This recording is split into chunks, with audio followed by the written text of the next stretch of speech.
नमस्कार दोस्तों, हम इस सत्र में सेशन में बात करेंगे आरपीएससी ने जो 22 जून 2023 को नोटिफिकेशन जारी किया असिस्टेंट प्रोफेसर का, और काफ़ी बड़ी वैकेंसी है।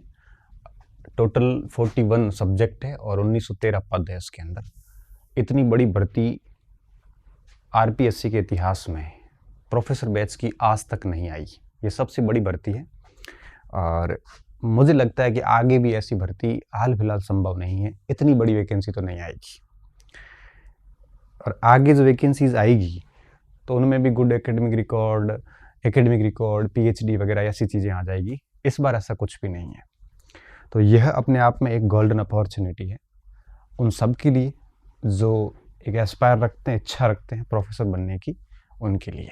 ठीक है, तो इस सेशन में बात की जाएगी कुछ बिंदुओं पे, जैसे कि इसका एक थोड़ा सा परिचय, इसकी योग्यताएं क्या रहती है और परीक्षाओं का संभावित क्या कुछ है और किस तरह से प्रिपरेशन करें। सबसे मूल इस वीडियो का मकसद यही है कि इस विषय पे डिस्कस करना कि इतने कम समय में, चूंकि अक्टूबर में परीक्षा की डेट दी है, डेट तो नहीं दी है, संभावित बताया है, तो इस कम समय में किस तरह से काम किया जाए, ऑनलाइन ऑफलाइन कोचिंग वगैरह का क्या कुछ रहना है, इन सारे बिंदुओं को मैं आपके समक्ष ले आया हूँ और मैं मेरे पूर्ण रूप से अनुभव के आधार पे बात रखूँगा। और अच्छा लगे आपको तो फॉलो कर लेना, ना लगे तो कोई बात नहीं, आप अपनी बेस्ट रणनीति जो है वो अपनाना।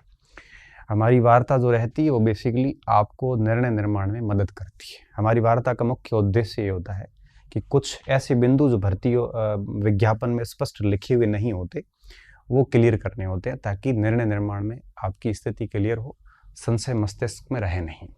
ये मेन मोटो होता है। ठीक है, तो सबसे पहले मैं इस विज्ञापन के बारे में बता दूं कि राजस्थान के अंदर कॉलेज शिक्षा विभाग जो है, एक ये है, एक यूनिवर्सिटी का विभाग अलग है।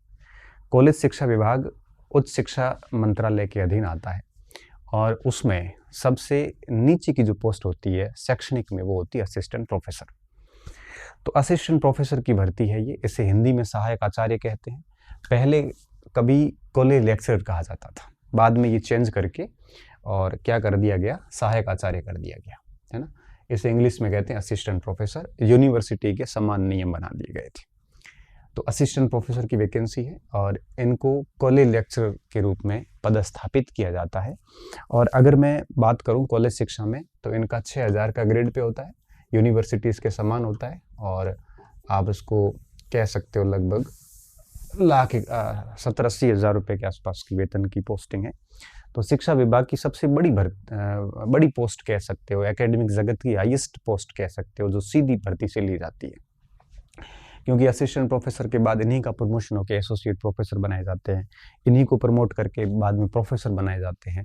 लेकिन डायरेक्ट रिक्रूटमेंट में सबसे बड़ी पोस्ट यही है, असिस्टेंट प्रोफेसर।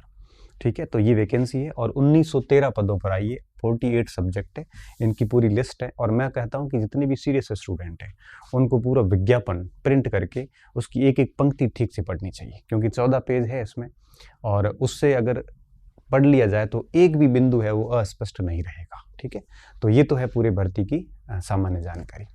अब इस बात में सबसे महत्वपूर्ण बिंदु ये आता है कि इसके लिए योग्यता क्या चाहिए, क्योंकि सबसे पहला प्रश्न ये होता है, क्या सर मैं इसके लिए एलिजिबल हूँ कि नहीं हूँ। तो मैं तो कहता हूँ सबसे पहले आप इसकी योग्यता पढ़ लीजिए आराम से। मैं मोटी मोटी योग्यताएं बता देता हूँ, ठीक है, बाद में आप पढ़ लेना अच्छे से। कुछ टेक्निकलिटीज़ और होती है वो भी आप जान लेना, है ना। तो मैं बताऊं कुछ मेन योग्यताएं जो मोटे मोटे तौर पे होती है। सबसे पहली बात होती है आयु। आयु क्या चाहिए, तो स्पष्ट तौर पे रहता है कि आयु जो है वो आपके यहाँ पे लिखे हुए हैं, सारे बिंदु आप देख लेना। 21 वर्ष से लेकर 40 वर्ष तक। हालांकि इसके बाद में भी छूटे हैं, जैसे 5 वर्ष छूट दी गई है आरक्षण को, महिलाओं को छूटे हैं। तो मैं यहाँ पे नॉर्मल बात करूँगा।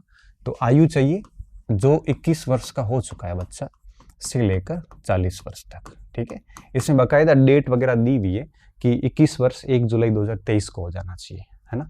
तो इन्होंने जो एक सीलिंग रखी है वो रखी 1 जुलाई 2023। तो 1 जुलाई 2023 को जो 21 वर्ष के हो चुके हैं, मैं कह रहा हूं कि अगर 1 जुलाई 2023 को आपकी उम्र 21 वर्ष से एक दिन कम है तो भी आप एलिजिबल नहीं है, चाहे दुनिया के किसी भी कोर्ट में चले जाना।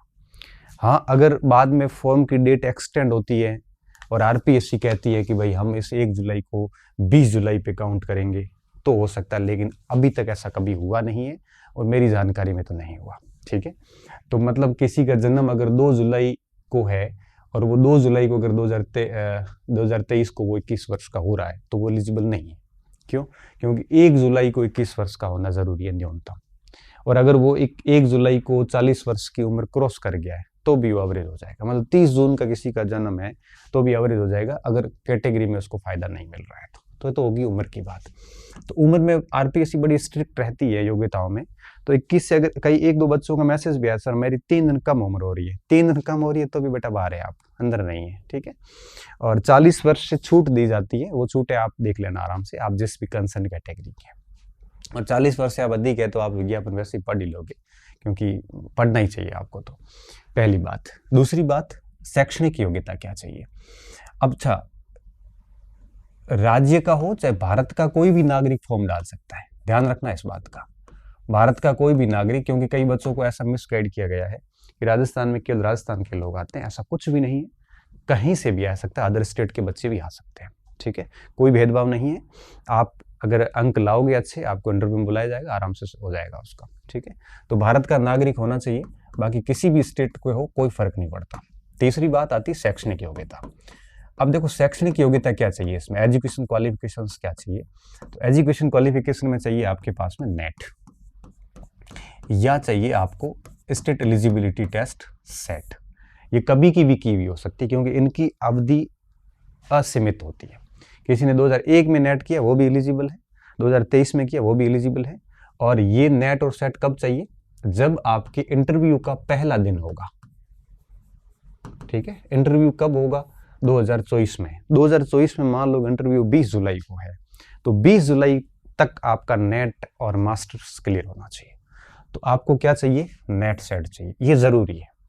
अच्छा, इसमें भी कुछ छूट दी गई है, जैसे 2009 से पहले के कोई स्टूडेंट है, पीएचडी करी हुई है, तो उनको छूट दी गई, छूटें आप अपने स्तर पे देख लेना विज्ञापन में। तो नेट सेट चाहिए, एक तो बात ही है। दूसरा चाहिए आपको मास्टर्स। क्या चाहिए, मास्टर्स, जैसे हम कहते हैं एमए, एमएससी, एमकॉम, है ना, ये चाहिए हमारे को। मास्टर्स होना जरूरी है। जिस विषय में आपका मास्टर है उसी विषय में आपका नेट होगा और उसी विषय में आपको लेक्चर के लिए पात्र होंगे। अब मास्टर्स में कितने परसेंटेज चाहिए, सिंपल सा जो नेट के लिए चाहिए। नेट में जैसे जनरल को चाहिए होते 55%, ये जनरल को चाहिए होते हैं, तो जनरल को कॉलेज लेक्चर में भी एमए में 55% चाहिए। इससे कम अगर 1 नंबर भी है तो भी आप एलिजिबल नहीं। ठीक है, और अगर आप कैटेगरी के हैं तो उसको 5% छूट दी गई है। ईडब्ल्यूएस को वो भी मेरे हिसाब से नहीं है, मेरे हिसाब से क्या, मैं देख लेता हूँ अपने पास में है, ये 55% है। छूट किसको दी गई है, देखो छूट दी गई है आपके, आप देख लेना पीछे, इसमें सारी पूरी विज्ञप्ति में नहीं लेके आया, लेकिन छूट इसमें केवल उसी को है जो आपके आ जाते हैं कैटेगरी के अंदर। ये रही छूट के प्रावधान, किसमें है देखो, ब्लाइंड लो विजन के लोग हैं, या शेड्यूल कास्ट के हैं, शेड्यूल ट्राइब्स के हैं, एमबीसी के हैं और ओबीसी के हैं, उनको दी गई है। ईडब्ल्यूएस की छूट इसमें भी नहीं दी गई है। ठीक है, तो 55% जनरल के लिए और बाकी कैटेगरीज जो है उनको है वो 5% की छूट है श्रेणियों को, ईडब्ल्यूएस के अलावा, ध्यान रखना। ठीक है, बाकी और आप डिटेल से पढ़ लेना।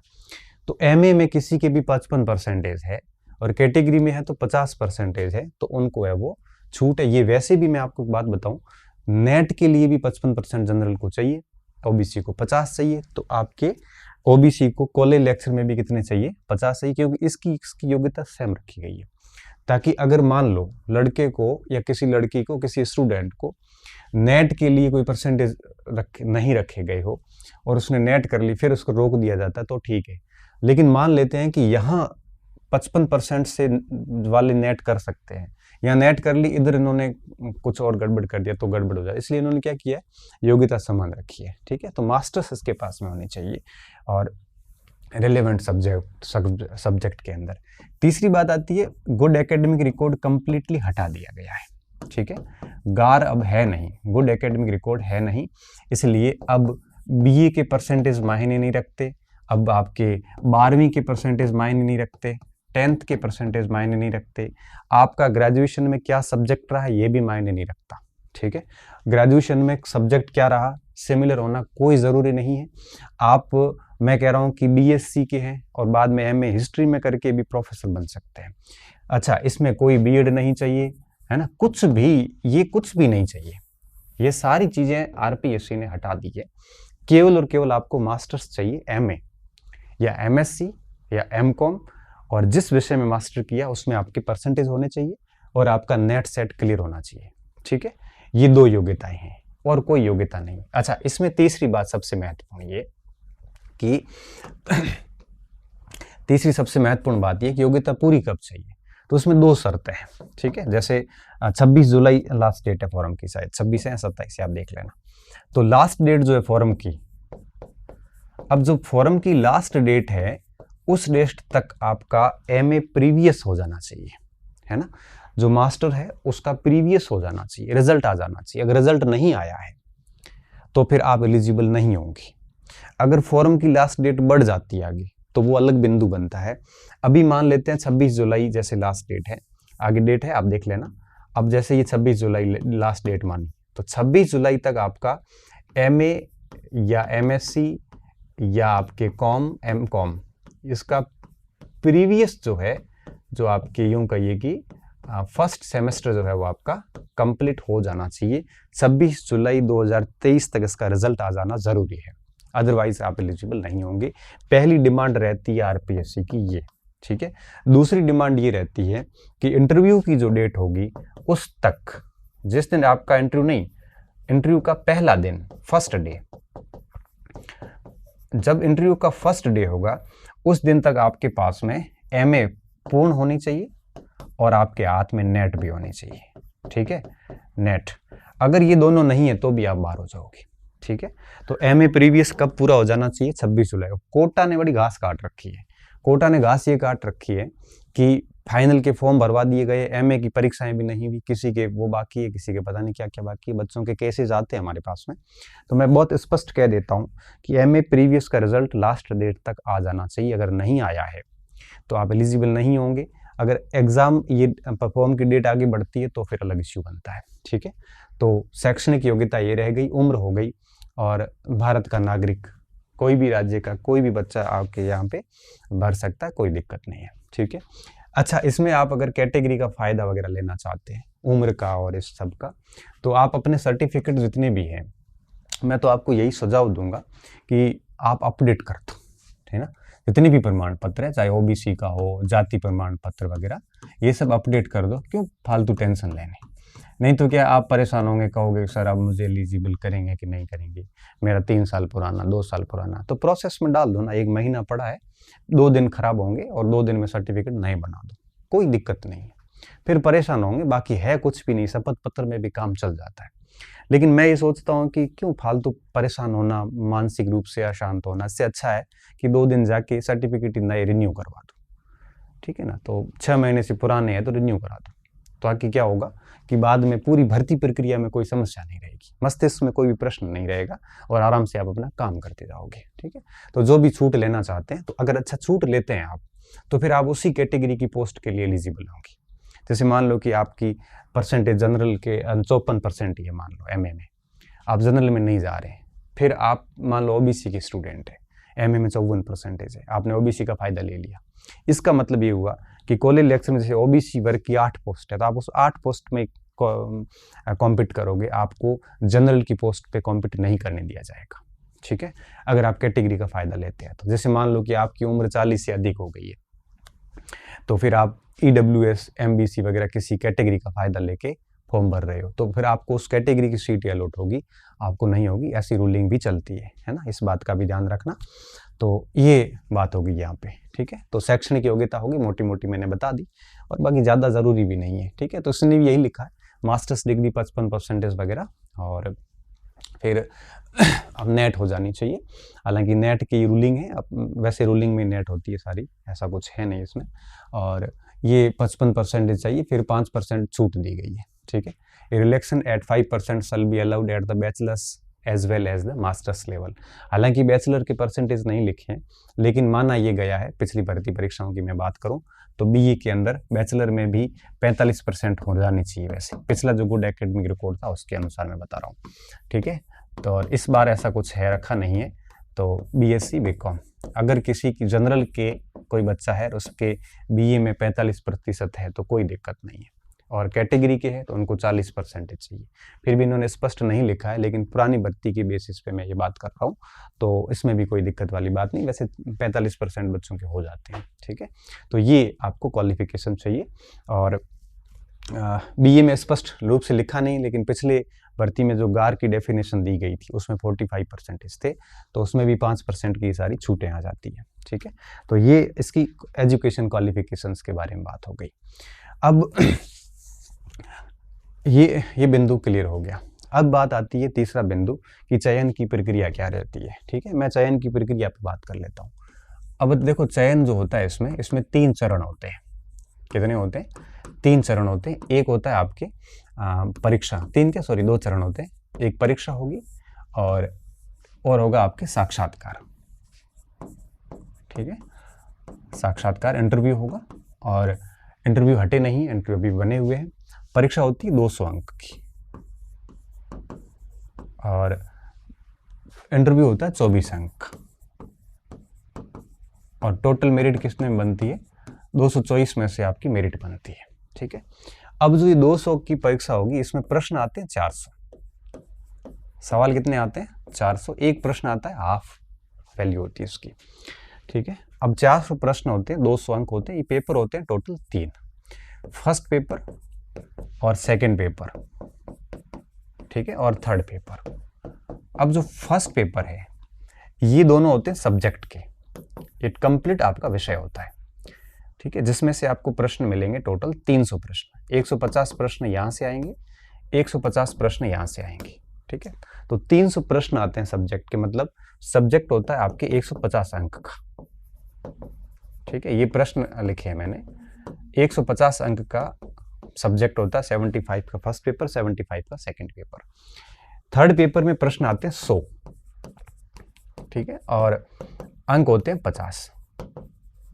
तो इस तरह से देखो कि 150, 150, 300 और 100, 400 प्रश्न हो गए, 150 और 50, 200 अंक हो गए। और इसमें कंप्लीट राजस्थान जीके आता है, कंप्लीट।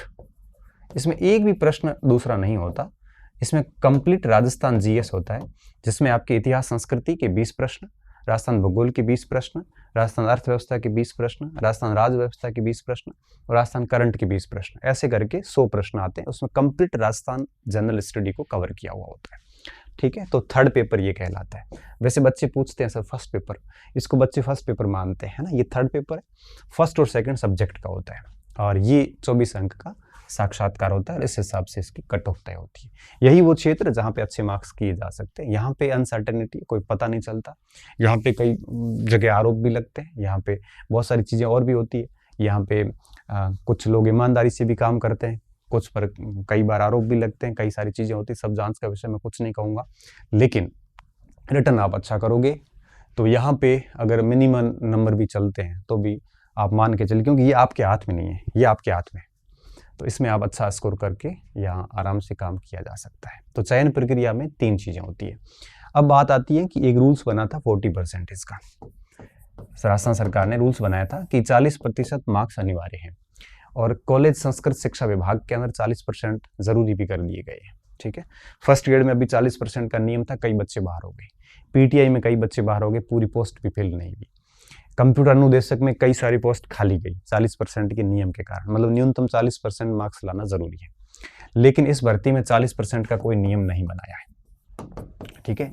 नहीं बनाने के पीछे क्या रीजन रहा होगा, जो मुझे समझ में आता वो ये है, क्योंकि इसमें वही फॉर्म डाल सकता है जिसके पास नेट और सेट हो, और नेट और सेट के अंदर बच्चा वैसे ही 40% के क्राइटेरिया को पार करके आता है, क्योंकि नेट और सेट में वही क्वालिफाई माने जाते हैं जो पहले 40% अंक लेके आए और उसके बाद में टॉप 6% एंड टॉप 1% पास किए जाते हैं। तो 40% की जो डिमांड होती है वो नेट सेट से वो पहले पूरी कर लेता है, इस वजह से उनको इसके लिए छूट दे दी गई, एग्जेम्प्टेड किए गए हो, ऐसा मैं मानता हूँ। लेकिन जो भी है, इस भर्ती प्रक्रिया में 40% का कोई रूल्स का स्पष्ट उल्लेख नहीं है। इसका मतलब साफ है कि 40% का उल्लेख नहीं होने का मतलब ये कि 40% का नियम 100% यहाँ पे नहीं है, क्यों? क्योंकि बिना उल्लेख किए हुए अगर नियम लगाया जाता है तो डेफिनेटली कोर्ट में चैलेंज हो जाता है। ठीक है, पहली बात तो ये। तो चयन प्रक्रिया में ये सारी बातें थी। 40% का क्राइटेरिया है नहीं, सर्टिफिकेट वगैरह जो है वो आप इसमें मैंने बता दिया।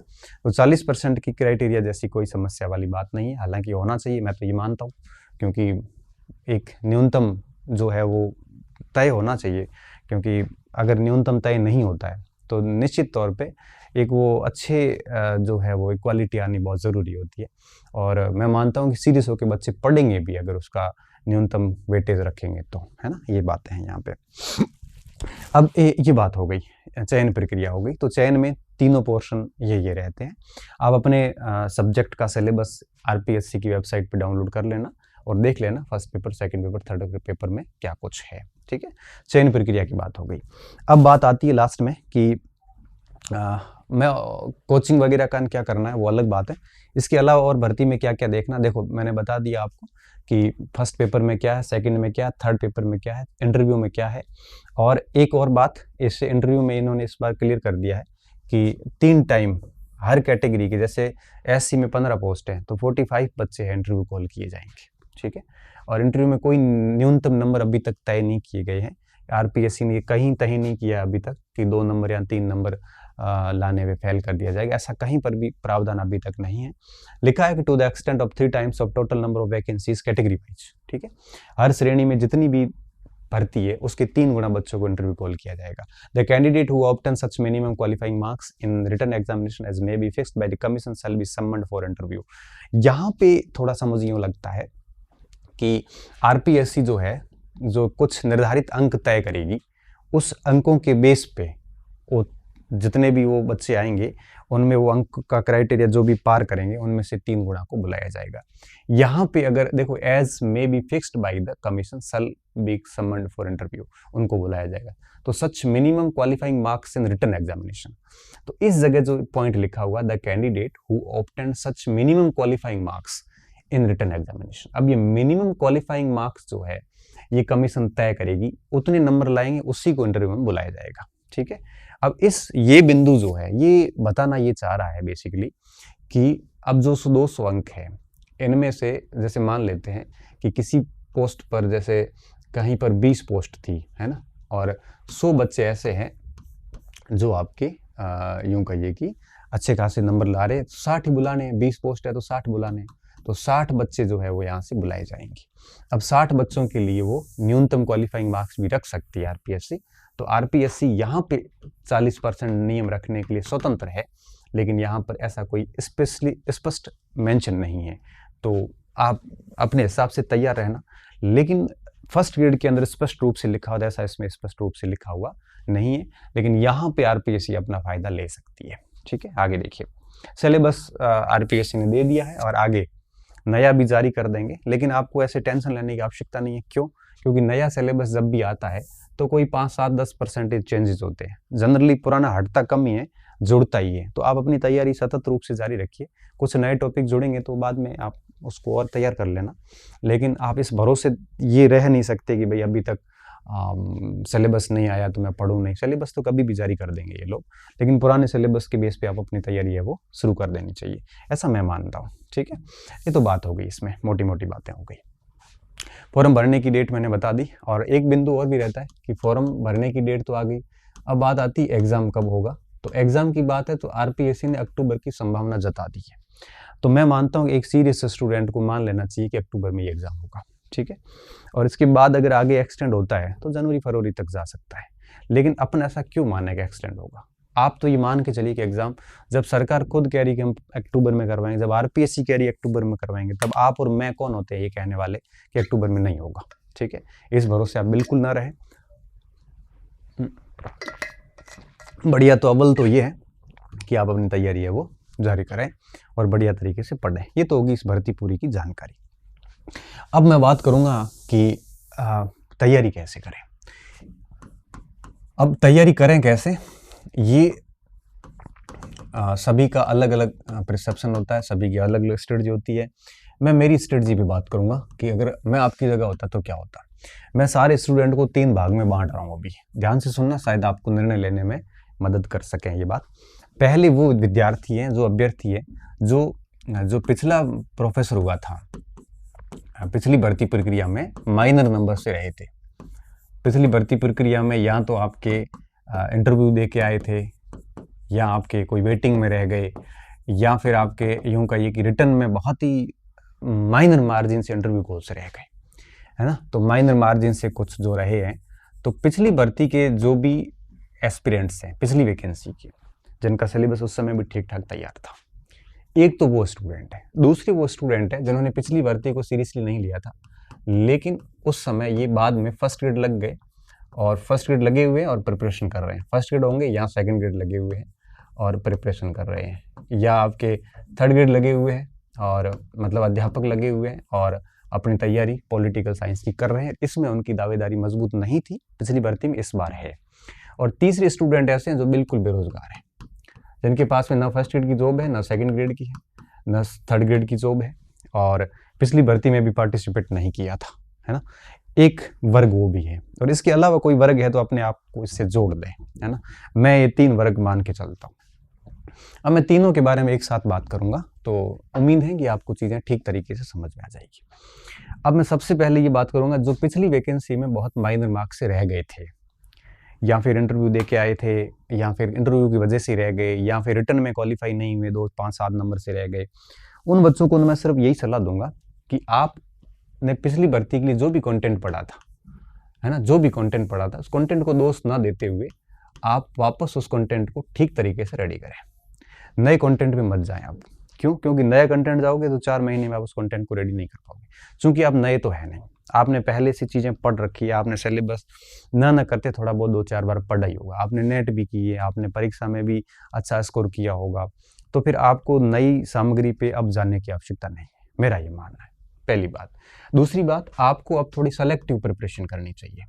सेलेक्टिव का क्या मतलब है? सेलेक्टिव का मतलब ये है कि जैसे कुछ टॉपिक पिछली बार आपके ऐसे रहे थे जो आपने ठीक तरीके से, आपको या तो समझ में नहीं आए, या फिर आप उसको ठीक तरीके से पढ़ नहीं पाए, या फिर आपका मटेरियल थोड़ा कमज़ोर था उस टॉपिक से रिलेटेड। टॉपिक का मतलब मेरा पार्ट से है। जैसे पॉलिटिकल साइंस की बात करें तो किसी का जैसे कॉम्पेरेटिव पॉलिटिक्स कमज़ोर रह गया, हिस्ट्री की बात करें जैसे किसी की फिलोसफी ऑफ हिस्ट्री कमज़ोर रह गया, इकोनॉमिक्स की बात करूँ तो जैसे किसी का स्टेटिस्टिक्स कमज़ोर रह गया, ज्योग्राफी की बात करूँ तो किसी का कार्टोग्राफी और जो GIS सिस्टम है वो कमज़ोर रह गया। तो किसी न किसी का कोई न कोई जो पोर्शन कमज़ोर रहा है, मैं मानता हूँ कि उस पोर्शन के लिए उनको अलग से थोड़ा सा ध्यान देना चाहिए, ठीक है। उस पोर्शन पे है वो ध्यान देना चाहिए, पहली बात। तो कंटेंट सेम रखें, थोड़ा सा सेलेक्टिव पढ़ें, प्लस आप है वो थर्ड पेपर जो है स्टडी, जनरल स्टडी का प्लस सब्जेक्ट, दोनों को साथ में लेके चलें, है ना।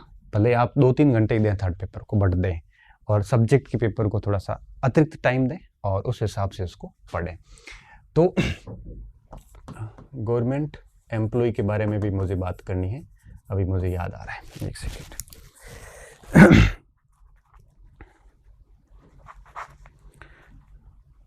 तो ये काम कर लें, कंटेंट सेम ही रखें अपना, और कुछ कंटेंट कुछ पार्ट अगर कमज़ोर रहे उसका कंटेंट चेंज करके पढ़ लो, थर्ड पेपर को देखना शुरू कर दो, ठीक है। और साथ में टेस्ट है, अभ्यास अच्छा खासा करें, क्योंकि आपके पढ़ा हुआ खूब है, प्रैक्टिस की कमी हो सकती है, तो प्रैक्टिस करें, टेस्ट दें, और टेस्ट वगैरह वो भी पुराने पेपर्स वगैरह से करने की कोशिश करें। कोई टेस्ट सीरीज चला रहा है तो एक आधी कोई टेस्ट सीरीज ज्वाइन कर ले, और इसके साथ साथ में 2-2, 3-3 घंटे तक थर्ड पेपर को देखें, बाकी सब्जेक्ट को टाइम दें। और इसके अलावा अपने पुरानी उपलब्धियों में खोए हुए न रहें, और आप ये समझ के चलिए आप बिल्कुल शून्य पे हैं, बिल्कुल ज़ीरो हैं, और आप अपना काम वापस ज़ीरो से स्टार्ट करें। ये ना समझें कि भाई मेरे को आता नहीं है या मेरे को बहुत आता है, तो सब कुछ भुलाकर एक न्यू स्टार्ट करें, बिल्कुल न्यू बिगिनिंग करें, और एक सिलेबस पूरा एक बार वापस देखें, कौन कौन से भाग कैसे करने हैं, उसका पूरा सिस्टमेटिक तरीके से सेट करें। जो भी पोर्शन आपके लिए टफ थे, कम मजबूत टफ पोर्शन थे आपके लिए, उनको पहले से रिवीजन डे फर्स्ट आज से शुरू कर दें उनको, और जो पोर्शन आपके बहुत मजबूत रहे हैं उनको थोड़ा बाद में देखें ज़रूर सभी को। और थर्ड पेपर में भी जो पोर्शन जैसे इकोनॉमिक्स वगैरह है, ये जैसे ज्योग्राफी वगैरह, कोई परिवर्तन नहीं होने वाला, वही चीज़ें रहने वाली है, तो उनको पहले से स्टार्ट कर दें, साथ में इकोनॉमिक्स शुरू करें। तो जो पोर्शन मजबूत रहे हैं आपकी वो थोड़े बाद में देखें, जो कमज़ोर रहे उनको पहले से अपने टाइम टेबल में डाल दें। ठीक है, ये सारी चीज़ें करना शुरू कर दें, ताकि क्या होगा कि ये हो जाएगा। अच्छा, ऐसे बच्चे जो है जो पुराने हैं ऑनलाइन कोचिंग वगैरह अभी भी वापस ले रहे हैं, तो कोई बात नहीं, आप लीजिए, लेकिन मैं कुछ सलाह दूंगा यहाँ पे। ऐसे स्टूडेंट को पूरा बैच पढ़ने की बजाय इसमें ऑनलाइन कोचिंग, ऑफलाइन तो अब जाना मूर्खता है। क्यों? क्योंकि आप अगर किसी जगह जा रहे हैं और डेली 1-2 घंटे आने में, 2 घंटे जाने में, 5-6 घंटे वहाँ बैठना, है ना, वो थोड़ा मुझे ठीक नहीं लगता। और ऑफलाइन क्लासेस में कंटेंट भी यूँ कहिए कि काफ़ी लंबा चौड़ा होता है, तो समय बहुत चला जाएगा आपका, है ना। तो मैं तो यही सलाह दूंगा, ऑफलाइन कोचिंग जा रहे हैं तो कृपया करके बंद कर दें आप। रही बात ऑनलाइन की, अच्छा, ऑफलाइन में अभी मैं केवल उस स्टूडेंट की बात कर रहा हूँ जो पिछली वैकेंसीज के हैं और बहुत ही स्ट्रॉन्ग दावेदार है, मैं उनकी बात कर रहा हूँ। ऑफलाइन तो ना जाए। रही बात ऑनलाइन की, ऑनलाइन थोड़ा सा कन्वीनियंट इसलिए है कि आना जाने की समय बच जाता है और आप अपने हिसाब से दिन में 5 क्लासेस भी देख सकते हैं। लेकिन ऑफलाइन में तो आपको एक ही क्लास मिलेगी, क्योंकि शिक्षक की क्षमता एक क्लास की है। ऑनलाइन में भी अभी आपको कंप्लीट देखने की बजाय, मैं तो सिर्फ सलाह दे रहा हूँ, कंप्लीट ना देखें आप, वापस मैं यही कहूँगा कि सेलेक्टिव, जो पोर्शन आपको लग रहा है कि पिछला आपका कमज़ोर था या कुछ टॉपिक समझ में नहीं आए, तो उस गुरुजन से आप क्या करें, ऑनलाइन क्लासेस जो आपने ले रखी है, नहीं लिए तो कोई बात नहीं, और ले रखी है या लेने वाले हैं वो आपका मैटर है, उसमें से आप वही टॉपिक उनसे देखें जो आपको समझ में नहीं आ रहे हैं, या जो भाग आपको सच में कमज़ोर है वो टीचर से देख ले और फटाफट उसको रेडी कर ले। वो सबसे, मैं कह रहा हूँ, सबसे पहले कठोर भाग पहले कर लो आप। तो ऑनलाइन अभी आप सेलेक्टिव रहिए, पूरा बैच अभी ऑनलाइन मत पढ़िए, मैं तो यही सलाह दूंगा। ये इन स्टूडेंट की बात करो, इन दोनों के लिए अलग मैं बात करने वाला हूँ, ठीक है। तो ऑनलाइन कोचिंग वगैरह का आप ये काम कर ले कि सेलेक्टिव जो पोर्शन है, जो आपके विषय के मजबूत भाग है और आपके लिए वो कमज़ोर है, तो उन पोर्शन के लिए कोचिंग कर ले और ऑनलाइन कर लो, बेस्ट है। और साथ में जो है वो आपकी थर्ड पेपर भी चलने दो। अगर आप थर्ड पेपर का ऑनलाइन करते हो, उसमें भी आप पूरा पेपर ना देखें कृपया करके, उसमें भी जैसे कोई मोर मजबूत कमज़ोर, सॉरी, कठिन भाग है जो समझ में नहीं आ रहा हो, तो थोड़ा सा देख लिया जाए। बाकी कोई ज़्यादा, जैसे अब भाई 7-8 हज़ार रुपये कोर्स के दे दिए या पूरा, ऐसा नहीं है। 7-8 हज़ार में भी आप है वो उसका फ़ायदा ले सकते हैं, जो महत्वपूर्ण भाग है उसका ले सकते हैं, सारी चीज़ों का फ़ायदा ले सकते हैं, ठीक है। बाकी आप बहुत समझदार हैं, इस प्रकार से डिसीजन लीजिए। मैं आपको यही कहूँगा कि सबसे मजबूत स्थिति आपकी है। और ऐसे स्टूडेंट मैं बताऊँ, पिछले इंटरव्यू में जैसे 400-500 स्टूडेंट पिछले इंटरव्यू को होंगे, 1000 के स्टूडेंट नए आए होंगे, तो मुश्किल से आपके मान के चलिए कि बहुत स्ट्रॉन्ग कैंडिडेट जो होते हैं ना, वो इस भर्ती, जितनी आपकी भर्ती है ना, उसके 5 गुना ज़्यादा होंगे। तो इससे ज़्यादा स्ट्रॉन्ग इतने कैंडिडेट है नहीं। और 4 महीने आरपीएससी ने दिए है ना, इन 4 महीनों में कुछ नहीं होता। और वैसे ये मैं मानता हूँ कि सीरियस स्टूडेंट तो वो कहलाएगा जिसने डे फर्स्ट से ही अपनी तैयारी शुरू कर दी थी। जिस दिन वो प्रोफेसर के रिजल्ट आए थे और फेल हुए थे, उसी दिन से जो लगा था ना, वो इस वीडियो की उसको ज़रूरत भी नहीं है। उनकी ज़रूरत उनको जिन्होंने पढ़ा नहीं। हम लोग अदने से सरकारी कर्मचारी भी बता देते थे अक्टूबर में ही कि भर्ती आने वाली है, उस समय लग जाते। अभी ये स्थितियाँ नहीं आती। तो ये तो बात होगी उनकी। अब मैं बात उनकी करूंगा जिन्होंने पिछली भर्ती परीक्षा नहीं दी थी, या दी थी तो भी फर्स्ट ग्रेड की तैयारी के बेस पे दी थी, और अभी वो first grade, second grade, third grade कहीं कहीं लगे हुए और पॉलिटिकल साइंस 5-6 महीने से ठीक ठाक पढ़ रहे हैं। तो जो पढ़ रहे हैं उनका तो लिए तो मैं क्या ही बताऊं, वो पढ़ते रहें और थर्ड पेपर देखना शुरू कर दें। अच्छा, जिन्होंने पढ़ाई नहीं करी है लेकिन ये कुछ लगे हुए हैं, जैसे फर्स्ट ग्रेड जो भी लगे हुए हैं, मैं तो उनको सिर्फ यही कहूँगा कि आप उन टॉपिक की लिस्ट तैयार करें जो फर्स्ट ग्रेड में तो थे लेकिन कॉलेज में नहीं थे। लगभग 30 से 40% सिलेबस अलग आएगा। मैं यही कहूँगा कि इस 30-40% सिलेबस जो अलग है फर्स्ट ग्रेड के सिलेबस से, उसको आप डेली 3 से 4 घंटे दें और आज से शुरू कर दें।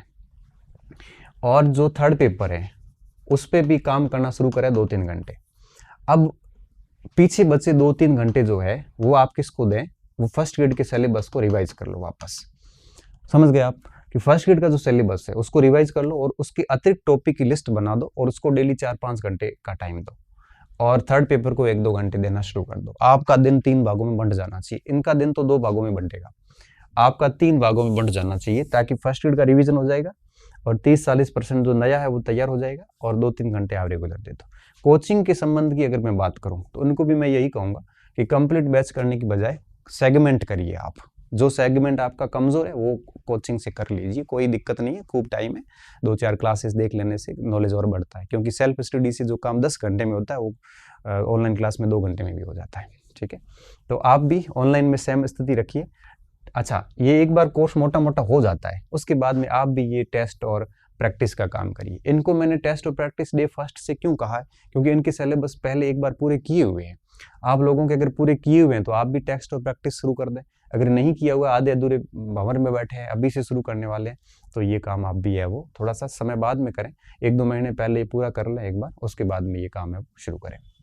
ठीक है, तो आपको भी थोड़ा सा सेलेक्टिव पढ़ना है। सेलेक्टिव इसलिए पढ़ना है कि अभी पूरा कोचिंग करने की स्थिति है नहीं अभी, तो प्रयास कीजिए। कंपटीशन अधिक नहीं है, बहुत बढ़िया तरीके से मेहनत करोगे तो 4 महीने में भी ये तो अच्छी रैंक के साथ आ सकते हैं और ये भी आराम से सिलेक्शन अपना ले सकते हैं। ठीक है, ये दोनों मजबूत कंटेंडर है सच में, अगर सीरियसली मेहनत कर रहे हैं तो। हाँ, अगर वो फेसबुक पे ज्ञानी बने हुए हैं कि मेरी भविष्यवाणी सही हुई, मैं कहता हूँ मेरी आरपीएससी में पकड़ है, व्हाट्सएप पे ग्रुप बने हुए जिसमें 5-5 6-6 ऐसे बच्चे होते हैं जो गजब का दिखावा करते हैं। टेलीग्राम पे भी यही स्थिति बनी हुई है, यूट्यूब पे बनी हुई, भगवान बने हुए बैठे। आरपीएससी की सूचना आती है, वो बताते हैं, अनुमान लग जाता है, फिर वो अपने आप को ऐसे प्रिटेंड करते हैं, ऐसे व्यक्त करते हैं जैसे उनको सारी जानकारियां पता है, वो भविष्य दृष्टा है। ऐसे अगर किसी बहस में ना फंसे हुए हैं, अगर आप इस प्रकार के एक फर्जी डेकोरम बना के लोगों में जी रहे हैं, एक प्रकार से एक गलत फहमियों में जी रहे हैं, तो फिर ये रणनीति दोनों ही काम की नहीं है। आप फर्स्ट ग्रेड लगे हुए हैं ना, तो भी फेल होंगे, पता भी नहीं चलेगा। आप पिछली बार इंटरव्यू दे के आए थे, इस बार ऐसे डेकोरम में जी रहे हैं, तो आपका इस बार इंटरव्यू कॉल भी नहीं होने वाला है। क्यों? कंपटीशन बदल जाता है। मैंने आपको पहले ही बताया, किसी गलत फहमी में मत रहना, क्योंकि नया बच्चा पुराने वालों को बार करता है, पता भी नहीं चलता कई बार। ठीक है, इसलिए कोशिश ये करो कि ऐसी गलत फहमियों से हट जाए, इस प्रकार की सोशल मीडिया की डिस्कशन से दूर हो जाए। कोई अभी परीक्षा को आगे बढ़ाने को लेकर पूरे आंदोलन चलेंगे, आप इन चीज़ों से बच के रहें, मैं तो यही कहूँगा, क्योंकि आरपीएससी सरकार ने चाह लिया तो कोई दुनिया की ताकत परीक्षा रोक नहीं सकती। तो इस प्रकार के ग्रुप से बचें, इस प्रकार के जो बखीती करने वाले लोग होते हैं जिनका काम यही होता है, उनसे बचें। इस प्रकार के जो स्वघोषित भगवान हैं, जो आरपीएससी की डेट वगैरह बता देते हैं और उसके बाद में वो बता देते हैं। अनुमान तो हम भी लगाते हैं, अनुमान हम इसलिए लगाते हैं कि हमें बच्चे कह देते हैं कि सर हमें निर्णय लेना है, तो बताइए कब क्या क्या होगा, ताकि हम हमारा निर्णय ले सकें। तब हम कह देते हैं कि भाई इस समय तक भर्ती आएगी, आप अपना इधर ले लीजिए। हमारा बताने का सेंस ये होता है, ताकि हम ऐसे कहीं उलझते नहीं बिना फालतू के। जिसको जैसे सोचना वो सोचे, जिसको जैसी व्याख्या करनी वैसी करें। तो आप लोग और हम अगर ये करते भी है ना, तो हमें हमारा काम क्या दूसरा, हमारा काम है पढ़ाना, हमें परीक्षा तो देनी नहीं है। हम तो ये चलो कर भी लेते तो कोई इशू नहीं है, क्योंकि एक्टिव बने रहते हैं। हम एक्टिव रहते हो तो बच्चे जुड़े रहते हैं, बच्चे जुड़े रहते हैं तो हमारा कोर्स भी आराम से चला जाता है। ये हकीकत की बात है, ये सारी चीज़ें जुड़ी हुई होती है एक दूसरे से। ठीक है, तो हम तो रहते हैं तो कोई नहीं, लेकिन आप अगर एक फॉर्म भरने वाले स्टूडेंट हैं तो इन सारी सोशल मीडिया से दूर होके इस तरह से गायब हो जाए। अब तीसरे स्टूडेंट है बेरोजगार। अच्छा, जो लगे हुए हैं उनकी मैंने आपको बात बता दी, इस तरह से टॉपिक तैयार करके। और कोचिंग अगर आपने बैच खरीद रखा है तो कोई इशू नहीं, आप उस बैच में वही भाग देखें जो आपके काम के हैं, जो आपके कमज़ोर हैं, और शेष भाग है वो बाद में तैयार कर लो परीक्षा के बाद। क्योंकि अगर आप फर्स्ट ग्रेड नहीं है, सेकंड ग्रेड, थर्ड ग्रेड, तो आपको आगे आने वाली फर्स्ट ग्रेड में काम आ जाएगा। अगर आप फर्स्ट ग्रेड ऑलरेडी लगी हुई है तो और बढ़िया बात है, सब्जेक्ट तैयार हो जाएगा, आगामी भर्तियों में काम आ जाएगा। सब्जेक्ट तैयार होता तो कोई लॉस नहीं करता है। ठीक है, अब तीसरे स्टूडेंट ऐसे जो वास्तव में कंप्लीट बेरोजगार है, जिन्होंने सरकार ने बेरोजगार कर रखा है, क्योंकि कई बार रीट रद्द हो गई, सेकंड ग्रेड में फंस गए बेचारे, कई इनकी हालत बड़ी खराब है। इनके लिए क्या कुछ मेरे लिए, मैं उनके लिए क्या सोचता हूँ। अगर बेरोजगार है और तैयारी 10-12 महीने से ढंग से कर रहा है, तो मैं ये कहूँगा कि उनकी स्थिति इनसे भी अच्छी है। उनको तो इस वीडियो की आवश्यकता नहीं, उनको तो बस मैं इतना कहूँगा, अगर 10-12 माह से या 8-10 माह से या 6-8 माह से कोई बढ़िया तैयारी कर रहा है ऑलरेडी, तो उसको तो मैं यही कहूँगा कि थोड़ा सा थर्ड पेपर साथ में 2 घंटे देखने शुरू कर दे, प्लस आप है वो अपना सब्जेक्ट को देखना शुरू कर दो। कोचिंग के बारे में भी उनको यही कहूँगा कि आप ऑनलाइन कोचिंग में वो सेगमेंट बढ़िया कर लो जो आपके कमज़ोर है। आप जितने भी स्टूडेंट हैं उनकी ये स्थिति है, तो वो थर्ड पेपर भी देखें, सब्जेक्ट भी देखें, और अगर कोर्स पूरे कर दिए हैं तो टेस्ट वगैरह देखें। अगर कोर्स पूरे, क्योंकि कोर्स जिसने पूरा कर लिया वो इस स्थिति में आ चुका है। ऐसे बेरोजगार बच्चे जिनके पास कोई रोजगार नहीं है लेकिन कोर्स पूरे हैं, तो इन स्थितियों में माने अपने आप को। ऐसे बच्चे जिनके कोर्स आधे अधूरे हैं लेकिन है वो बेरोजगार, तो आपने आपको इस स्थिति में माने, ठीक है ना। तो अब देखो बेरोजगारों की भी 3 कैटेगरी है। कुछ बच्चे ऐसे जिनके कोर्स पूरे हैं, वो तो अपने आप को इस कैटेगरी में माने और इसी जो मैंने ये बताया इसके अनुसार काम करें। जो बच्चे ऐसे हैं जिनका कोर्स अभी आधा अधूरा है, वो अपने आप को इस कैटेगरी में माने और तैयारी दबा के रखें, हो सकता है सिलेक्शन हो जाएगा, कोई दिक्कत आएगी नहीं। बेरोजगार लोग बहुत अच्छे से सिलेक्शन ले लेते हैं, इनके से ज्यादा तो ये बच्चे अच्छे से पढ़ते हैं। क्यों? क्योंकि उनको तो गुरूर भी होता है, इनको कोई गुरूर नहीं होता, इनका गुरूर तो नष्ट हो चुका है ऑलरेडी, इनको इतना समय भी नहीं मिलता, इनको खूब समय मिलता है, ठीक है। अच्छा, कुछ बच्चे ऐसे हैं जो अभी अभी एक्टिव हुए हैं 2-3 महीने से, ये सबसे ज्यादा कंफ्यूजन में है कि क्या किया जाए। इनकी हालत बड़ी खराब है, जो 2-3 महीने से एक्टिव हुए, जो ना इस स्थिति में है ना इस स्थिति में। इनको मैं सिर्फ इतना ही कहूंगा कि आप ज्यादा उम्मीदें ना रखें कॉलेज लेक्चर से, क्योंकि कॉलेज लेक्चर के तीनों सब्जेक्ट करने में बड़े आराम से 7 से 8 महीने लगते हैं। रिवीजन करना वगैरह सारी प्रक्रिया को ठीक तरीके से चयन जैसी बनाने के लिए 7 से 8 महीने आराम से लगते हैं। आपने 2-3 महीने तैयारी करी, गलती आपकी है, और आगे 4 महीने और मिलेंगे, ठीक है। तो 5-6 महीने में एक बार कोर्स ही होते, ऐसे ज़्यादा नहीं होते। इसलिए मैं उनको यही कहूँगा कि इनको अपना बिना किसी उम्मीद के सिलेक्शन की, बिना किसी उम्मीद के अपने विषय को बहुत बढ़िया करते हुए जाना चाहिए। एक एक क्लास ऑनलाइन ले ली है क्लासेस, एक एक क्लास ठीक से तैयार करते जाए। हाँ, पढ़ने की स्पीड बढ़ा दी जाए। अभी 5 क्लासेस वीडियोस कर रहे थे तो 8 क्लासेस करिए, 7 करिए, ताकि कॉलेज लेक्चर तक अगर आप ठीक तरीके से सिलेबस कर लेते हैं, by the way college lecture में नहीं होता है तो इसके ठीक बाद 11,000 की फर्स्ट ग्रेड की भर्ती आ रही है, उसमें आप डेफिनेटली चयनित हो जाओगे। इस बहाने, प्रोफेसर के बहाने आप लोगों का सिलेबस सब्जेक्ट अच्छा हो गया तो आप फर्स्ट ग्रेड में पोस्ट ले लोगे और भविष्य में जब प्रोफेसर आएगी तो उसमें प्रोफेसर भी बन जाओगे। तो ऐसे बच्चों को टेंशन नहीं लेनी चाहिए कि मुझे कैसे करना। देखो, बौद्धिक वाले काम होते हैं, वो प्रॉपर समय लेते हैं। आपके सोचने से और मेरे कहने से 3 महीने में सब्जेक्ट तैयार होगा नहीं, ये उन्हीं का तैयार होता है जिन्होंने पहले बहुत अच्छे से पढ़ रखे हो। इसलिए मैं तो सिर्फ यही कहूँगा कि आप बिना किसी उम्मीद के, बिना किसी आशा के, बिना किसी एक प्रकार के ईगो पे लिए हुए सब्जेक्ट को तैयार करते जाए। कोशिश ये करें कि पूरा करना कोर्स कैसे भी हो जाए, बस फास्ट करना। लिखिए, जो भी करना करिए। आप ऑनलाइन कोर्स लिए हैं तो उसको पूरा करिए, किताबें लेके पढ़ रहे हैं तो किताबों को ठीक तरीके से पूरी करिए बिना उम्मीद के। तो अगर परीक्षा कल को खुदा न खास्ता आगे चली जाती है तो भी आपको फायदा हो जाएगा, आगे नहीं भी जाती है तो भी फायदा ही है। क्यों? चलो, ये मौका तो गया हाथ से, लेकिन फर्स्ट ग्रेड की भर्ती में आप आराम से अपना सिलेक्शन ले लोगे। इसलिए इन लोगों को बिना किसी हड़बड़ाहट के अपने सब्जेक्ट पे प्रॉपर ध्यान देना चाहिए। प्रोफेसर के फॉर्म डाल दीजिए और अपने स्तर पर जितनी मेहनत कर सकते हो कर लो। आप अगर आप कोचिंग कर रहे हैं तो कोचिंग दबा के रखिए, बढ़िया तरीके से क्लासेस अटेंड करते रहिए। आप ऐसे सेगमेंट मत पढ़ना, आप कंप्लीट ही पढ़िए। क्यों? क्योंकि आप अगर सेगमेंट पढ़ोगे तो भी कोई खास नहीं कर पाओगे। हाँ, ऐसे जब बच्चे हैं जिन्होंने, मैंने कहा ना कि बेरोजगार में भी 3 कैटेगरी है। पहली कैटेगरी इसको मैच करती है, दूसरी कैटेगरी इनको मैच करती है। मैं बात कर रहा हूँ तीसरी कैटेगरी के बच्चों के लिए। तो उनको है वो बिल्कुल फर्स्ट ग्रेड के एंगल को ध्यान में रखते हुए प्रोफेसर की परीक्षा तक कोर्स पूरे करने पर पूर्ण रूप से काम करना चाहिए, ताकि उनका कोर्स पूरा हो जाएगा। ठीक है, बाकी ज़्यादा लोड लेने की आवश्यकता नहीं है, बाकी चीज़ें होती रहेगी। अब कुछ एक बिंदु और भी है कि गवर्नमेंट एम्प्लॉय लीव ले, ऐसा भी मेरे पास मैसेजेस आ रहे हैं। मैं तो उनको यही कहूँगा, जब टाइम टेबल आ जाए आरपीएससी का तभी लीव लेना, उससे पहले मत लेना। क्यों? क्योंकि कई बार परीक्षाएं समय पे नहीं होती, छुट्टियां हमारे पास बड़ी लिमिट होती है। तो जब भी समय सारणी आ जाए उसके बाद में 1-1.5 महीने की लीव ले सकते हो आप। कोशिश तो यही करो कि ना हो जाए। अब ये चीज़ें एथिकली गलत भी है, क्योंकि आप लीव लेते हैं तो विभाग के कार्य प्रभावित होते, लेकिन अपना करियर जो है वो महत्वपूर्ण है। और दूसरी बात ये भी है, वो कार्य आप बाद में भी कर सकते हो। जैसे बच्चों का 1.5 महीने का कोर्स है, वो स्कूल में फर्स्ट ग्रेड लगी हुई हो, वो ठीक है ना, परीक्षा के बाद में भी वो आप काम करवा सकते हैं, ऐसा कुछ भी नहीं है।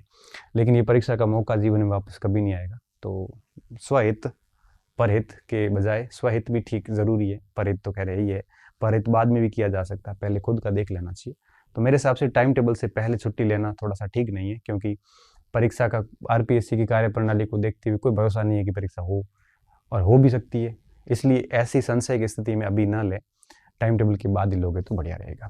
उम्मीद करो ये सारी बातें आपके समझ में आई होगी और आप इस अनुसार अपनी तैयारी आज शुरू कर दोगे बिना कोई समय खराब किए हुए, और जितना समय ख़राब करोगे समय आपको ख़राब करेगा, ठीक है। अब इस विषय पे मैं वापस प्रोफेसर बैच पे वापस लाइव नहीं आऊँगा।